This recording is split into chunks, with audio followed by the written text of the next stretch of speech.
Bem-vindo ao canal do Instituto de Economia da UFRJ.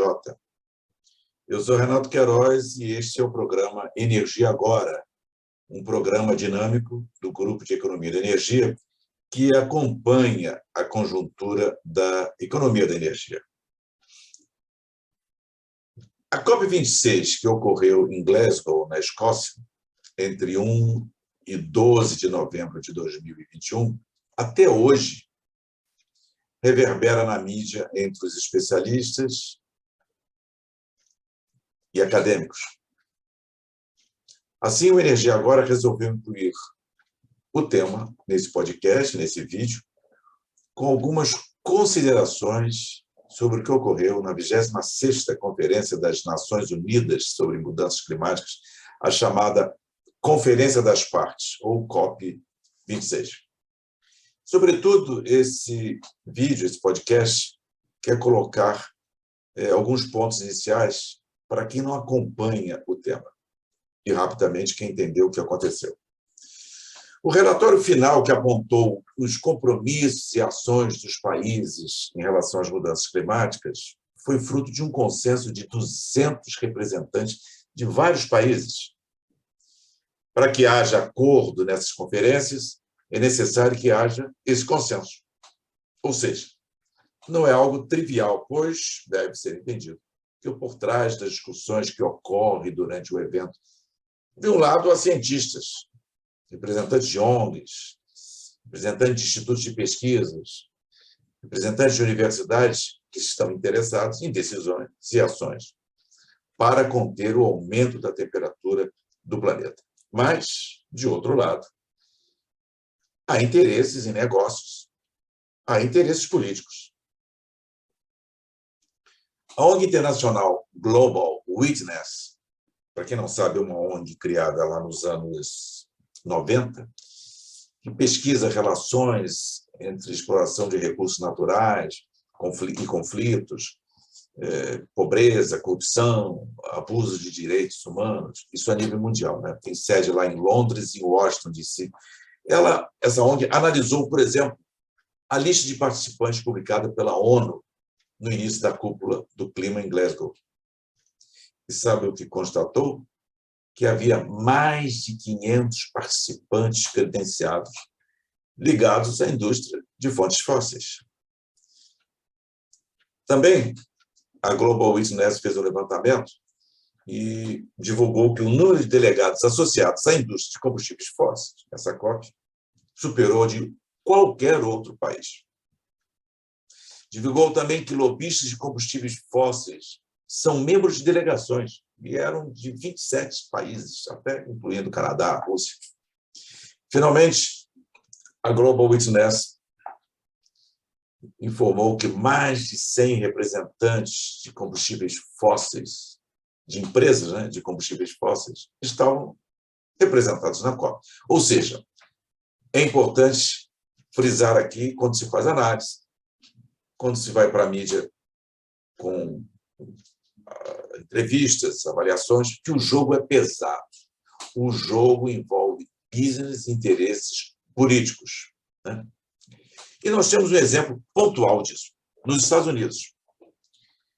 Depois de uma série de discussões do Partido Democrata que duraram meses, o Congresso dos Estados Unidos aprovou, no início de novembro, o tal pacote de 1,2 trilhão em investimentos em infraestruturas. Isso é proposto pelo presidente Biden, né?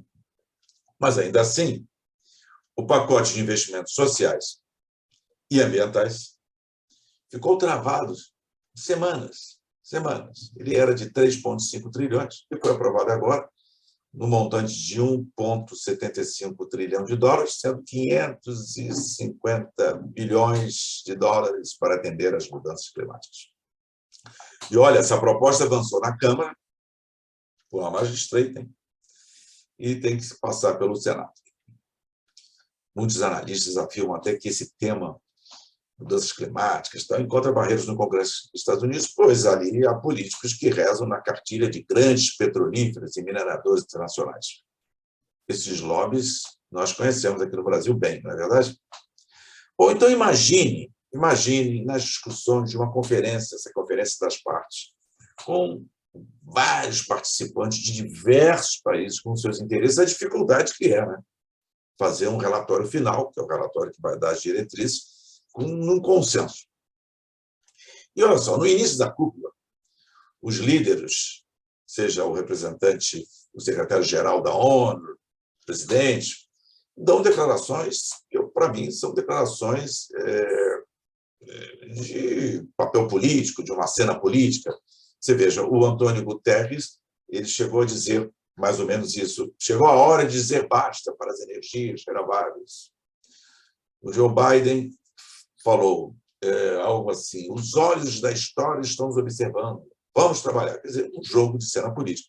E até, talvez, muitas vezes, esses políticos buscam empurrar decisões e quando eles estão dentro do poder, no período que eles estão ali. Se eu empurrar essa decisão, eu não vou segurar essa minha briga interna, essa banana lá dentro do meu país, né? Muitas vezes estou empurrando com a barriga de propósito.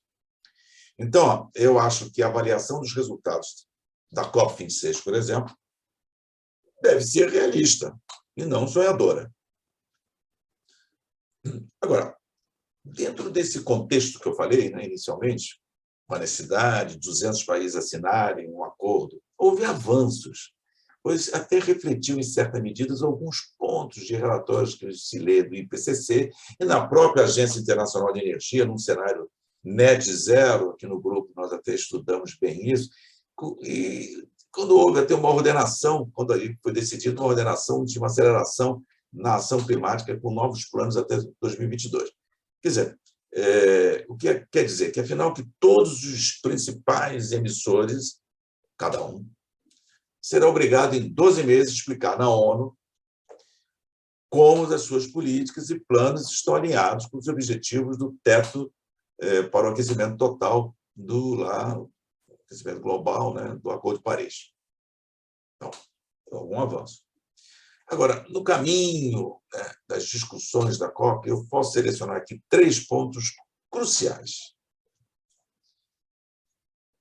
que são o fim dos subsídios aos combustíveis fósseis, o financiamento da ajuda aos países mais vulneráveis, visando que eles se adaptem às mudanças climáticas, né? Essa é a questão. E o terceiro, o mercado de carbono. Para quem não sabe, é o mecanismo que permite a um país financiar projetos próprios no exterior para angariar, né, para ele, o país, as reduções de emissões assim obtidas. Quer dizer, agora, esses 3 pontos que eu citei aqui, eles estão atrelados a uma grande preocupação que vem nessas COPs todas, ou seja, o aumento da temperatura do planeta. Os 200 países da COP26 adotaram um chamado Pacto de Glasgow, com o objetivo de acelerar o combate ao aquecimento global, mas sem garantir em conter a temperatura em 1,5 graus Celsius.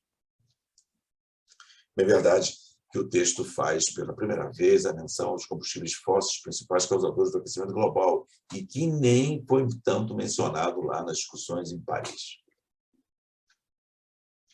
Agora, sob o ponto crítico de limitar as temperaturas, enquanto o planeta está, segundo a ONU, em uma trajetória catastrófica de aquecimento de mais de 2,7 graus Celsius, em relação à era pré-industrial, tem que ser bem dito isso, o texto pede aos membros que aumentem seus compromissos de redução com mais regularidade do que o previsto no Acordo de Paris, a partir agora de 2022, mas com possibilidade de ajuste por circunstâncias nacionais particulares. Isso aí trouxe críticas aos objetivos da COP26. Atenção, esses textos, essas frases, essas palavras que estão nesses relatórios, elas são como contratos de casamento, de divórcio, de aluguel de apartamento. Cada palavrinha, cada frase tem um interesse ali do que pode andar, o que pode não andar, o que pode ter uma demanda ou não.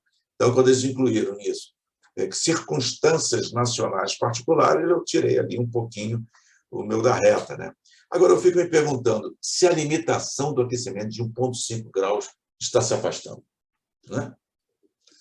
Porque, afinal, o compromisso não garante esse compromisso, o cumprimento dos objetivos do Acordo de Paris, ou seja, limitar o aquecimento bem abaixo dos 2 graus Celsius e, se possível, até 1,5 graus Celsius.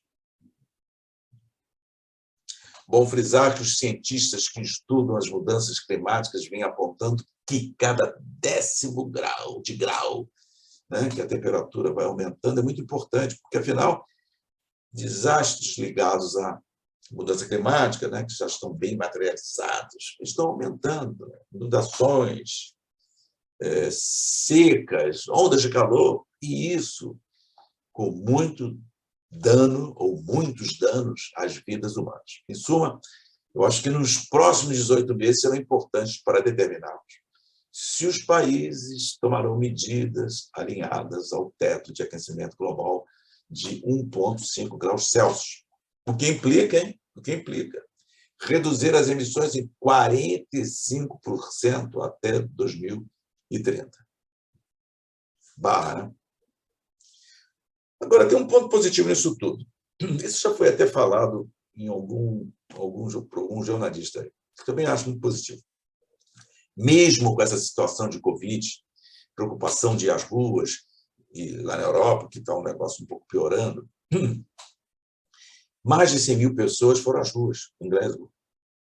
Tinha grupos indígenas, sindicatos, pessoal ligado à saúde, trabalhadores rurais, etc., ativistas, e com pautas importantes, inclusive clamando por uma justiça climática.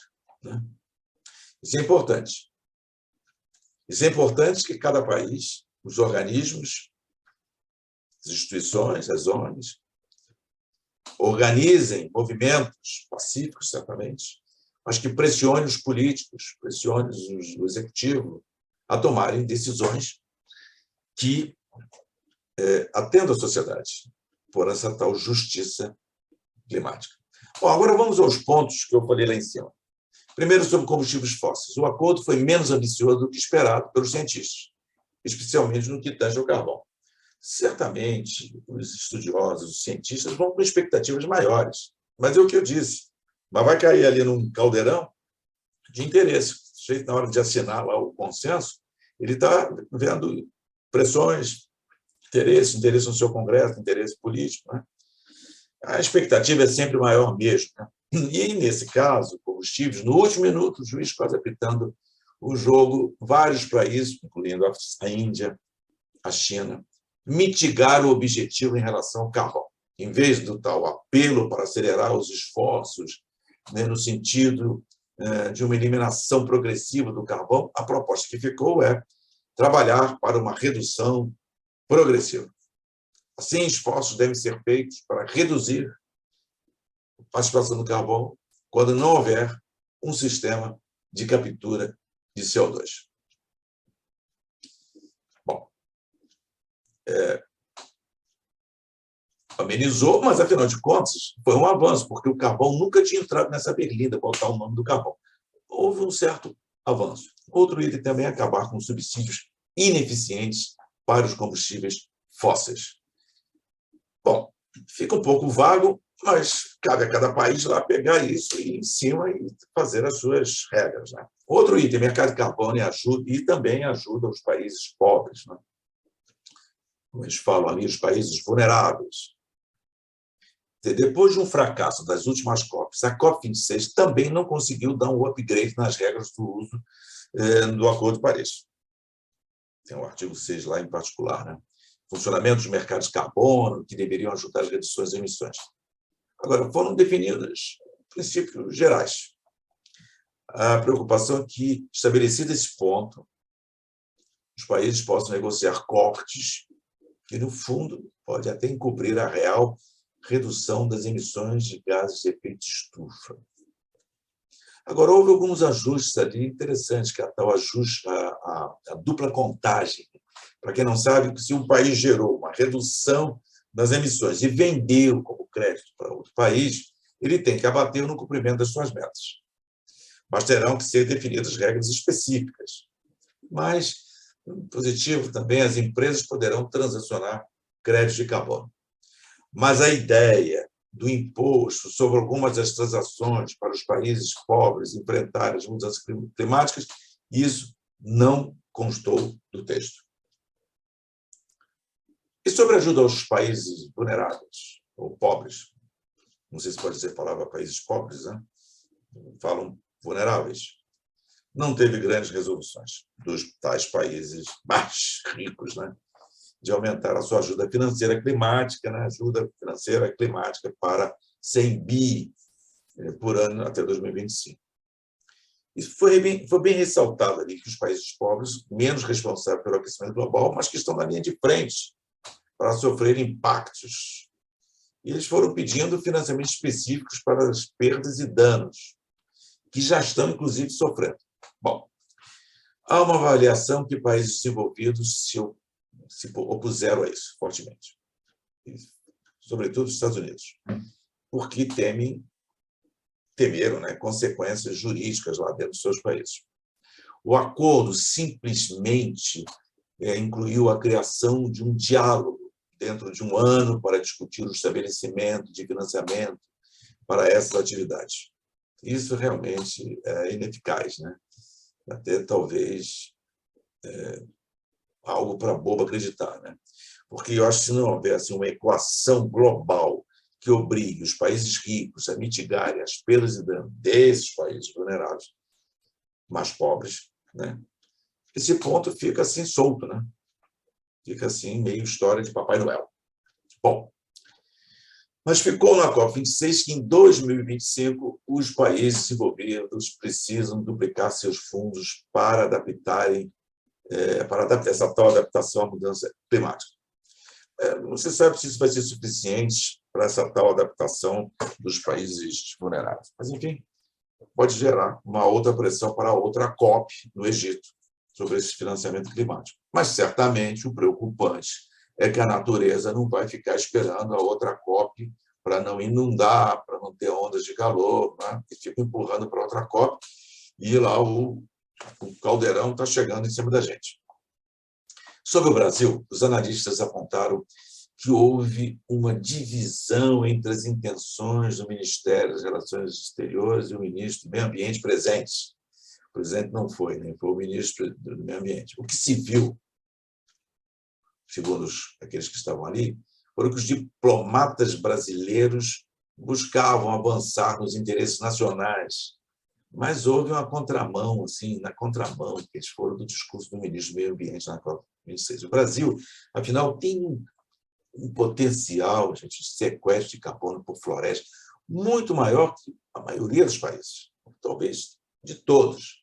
Ainda tem um mercado de biocombustíveis importante. Então, o mercado de carbono traz um potencial muito grande para países como o Brasil. Mas hoje o Brasil é exportador de carbono, emite muito. E, vergonhosamente, o país omitiu o recorde de desmatamento na Amazônia em 15 anos, né? Enfim, a área desmatada da Amazônia entre agosto de 2020 e julho de 2021, de acordo com números oficiais do próprio governo federal, que foi divulgado pelo INPE, né, Instituto Nacional de Pesquisas Espaciais, esse desmatamento equivale a 9 cidades de São Paulo. Praticamente, esse desmatamento mais de 20% maior do que foi citado no relatório anterior, que pegou agosto de 2019 a julho de 2020. No caso da geração de energia, vejam só, qual é o planejamento brasileiro?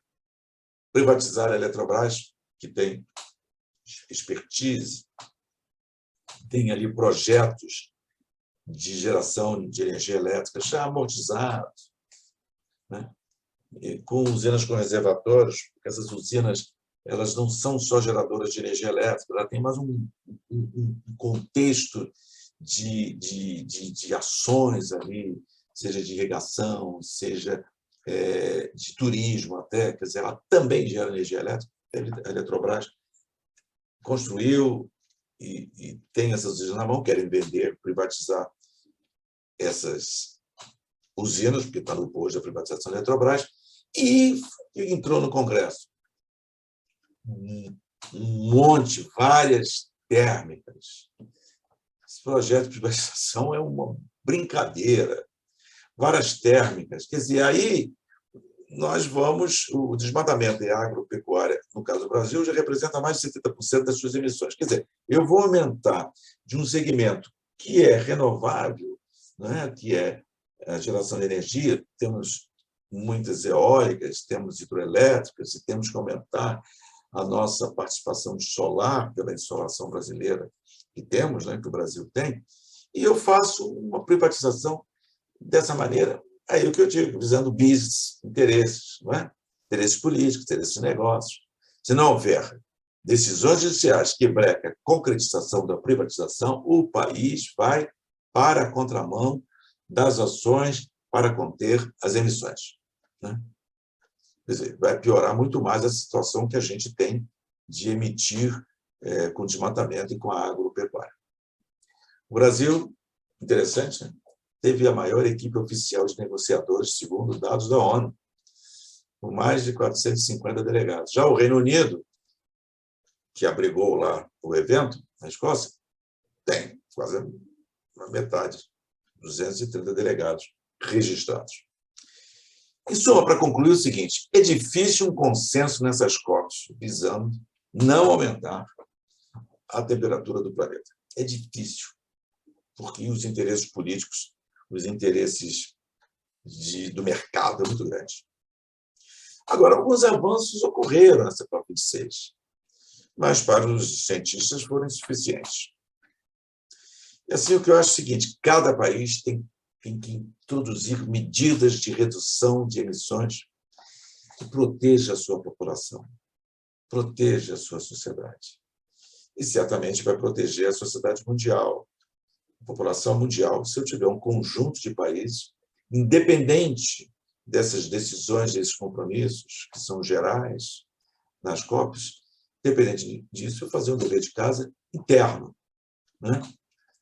Para que a população não sofra muito com as consequências das mudanças climáticas.